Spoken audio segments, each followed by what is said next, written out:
Out of Sight was always something interesting to me from the day I found it. From the start, it always reminded me of Ni no Kuni and Professor Layton, both games I just realized were both by level 5. I don't know why, I guess it was the Asian origins that this animation originated from, even though they're from different countries. I mean, Paper Tech is obviously inspired by anime, but Out of Sight? Not so much. The story goes that there is a girl walking her dog, when suddenly she's mugged, so the dog chases after the mugger and she's left out of control, without her dog. She goes under a fence to try to find the dog, but it's really dark. She finds a stick and it somehow gives light to the wall. The stick transforms and she goes to find her dog, which I'm assuming is named Coco. She finds Coco and even her bag, as Coco managed to get it back. Both of them continue with their walk. How cute. From watching it the first time, I didn't realize she was blind until like the middle of the animation. I know I should have known from the title and the fact that her eyes never moved, but I still think it was subtle enough and not really in your face to basically notice. The story, however, is really simple, yet is essential to the kind of animation this is. It's more of an adventure rather than a deep, meaningful story, especially when the story just ends in the middle of the adventure.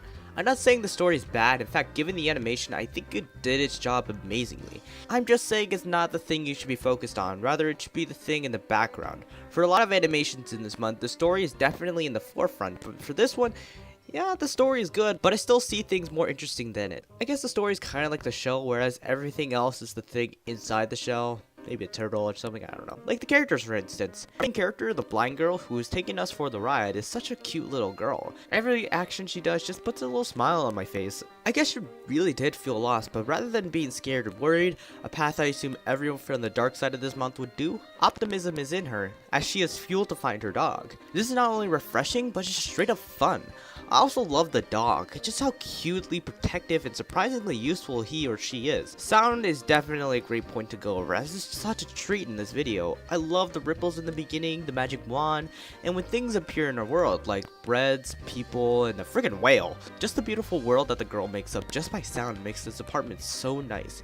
In fact, it works so well with the cute, wonderful animation. I love how everything she experiences immediately appears with a little pop. The method on how everything comes to this girl is also really creative and or pretty clever, especially the relations to animals with a lot of things. The girl herself is also a nice touch, for example. While her eyes don't move, everything else on her face does.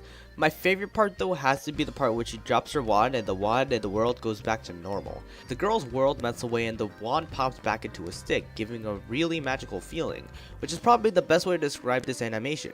Magical. I just love this animation for how magical and creative it is. It just has this veil of innocence that brings out a child's imagination coming from simple picture storybooks.